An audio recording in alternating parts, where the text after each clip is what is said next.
चलिए आज एक ऐसे सफर पर चलते हैं जिसका कोई नक्शा नहीं होता।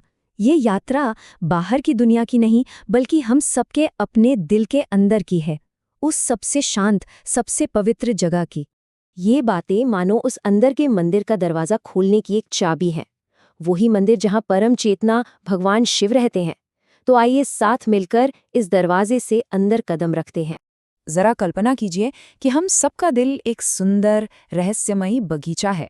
इस सफर में हम इसी बगीचे में खिलने वाले 9 सबसे खास फूलों को जानेंगे। इन्हें कहते हैं नव अंग भक्ति, यानी ईश्वर से अपना प्रेम जताने के 9 बहुत ही प्यारे तरीके। तो चलिए इस बगीचे में अपना पहला कदम रखते हैं। यहाँ जो सबसे पहले फूल खिलते हैं वो हमारी सुनने की शक्ति और हमारे विचारों से जुड़े हैं। ये भक्ति के, कह सकते हैं, सबसे कोमल अंकुर हैं। जब हम पूरे मन से ईश्वर की कहानियां सुनते हैं ना, तो ये ठीक वैसा है जैसे अपने दिल की जमीन में प्यार का पहला बीज बोना। कभी महसूस किया है कैसे कोई कहानी सीधे दिल में उतर जाती है? हर दिव्य कहानी पानी की एक बूंद की तरह है, जो उस बीज को सींचती है, उसे पोषित करती है।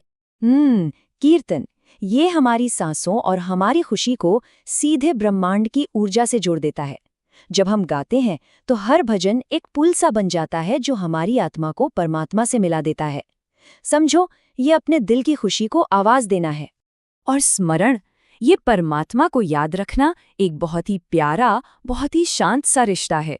ये ऐसा है जैसे हमारे दिल में हमेशा एक गरम दिया जलता रहे, और जब ये दिया जलता है ना, तो हमारा हर छोटा बड़ा काम, हर एक पल अपने आप ही खास और पवित्र बन जाता है।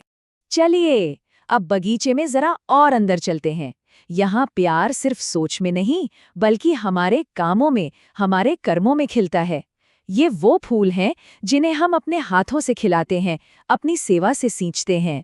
ये तीनों फूल, जानते हैं, आपस में बहुत गहरे जुड़े हुए हैं।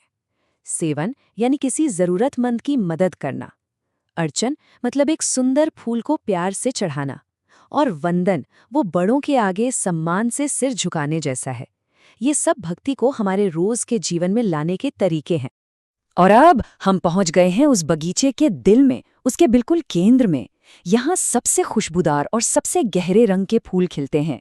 ये भक्ति का वो रूप है जहाँ मैं और परमात्मा का भेद धीरे धीरे मिटने लगता है। परमात्मा से जुड़ने के ये 2 रास्ते कितने सुंदर हैं। दास्य में एक गहरी अटूट निष्ठा का भाव है, प्योर डिवोशन, तो वहीं सख्य में एक सच्चे दोस्त जैसा प्यार और विश्वास है।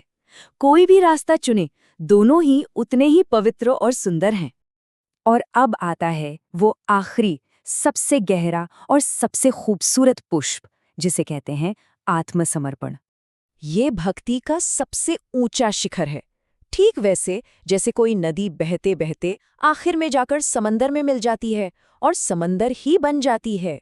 यहाँ मैं और मेरा का एहसास शिव के अनंत प्रेम में पूरी तरह घुल जाता है।